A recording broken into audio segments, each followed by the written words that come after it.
ხალხი გადავიდეთ შემდეგზე, რომელიც არის ორაგულის გრავლაქსი. ანუ სასენდვიჩე ორაგული, რომელიც არის გამოყვანილი და თუ გიყვარს სენდვიჩებში ორაგული, ეს ორაგული თქვენთვის არის. გრავლაქსისთვის დაგჭირდებათ ორაგული, შაქარი და მარილი.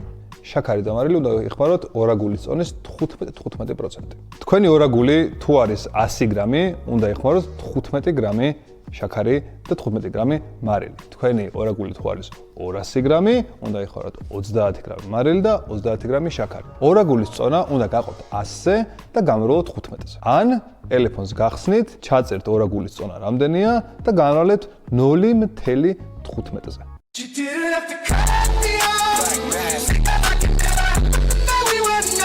გაშალეთ პლასტიკი და დადეთ ზემოდან ორაგული, რომ მივხვდეთ სად ვაყაროთ ჩვენი შაქრის და მარილის მიქსი. დაყარეთ ნახევარი პლასტიკზე და შემდეგ დადეთ ორაგული და ზემოდან დაყარეთ მეორე ნახევარიც, როგორც ვიდეოში ნაჩვენები.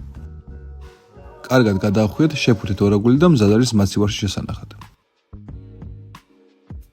ესე მზადება გრავლაქსი. ეხლა ეს უნდა შევინახოთ მაცივარში და აუცილებლად რამაზე დადეთ, რადგან გამოუშვებს სითხეს. და უნდა შევინახოთ მინიმუმ 8 საათი და მაქსიმუმ 2-3 დღე, რომ კარგად გაუჯდეს ეს გემოები. რომ გამოიღებთ, იქნება მომტკბო, მომარილო გემოსი, უმამი გემოსი, ასე ვთქვათ. უხდება ძალიან სენდვიჩებს და რა ვიცი, ძალიან ბევრ ამას.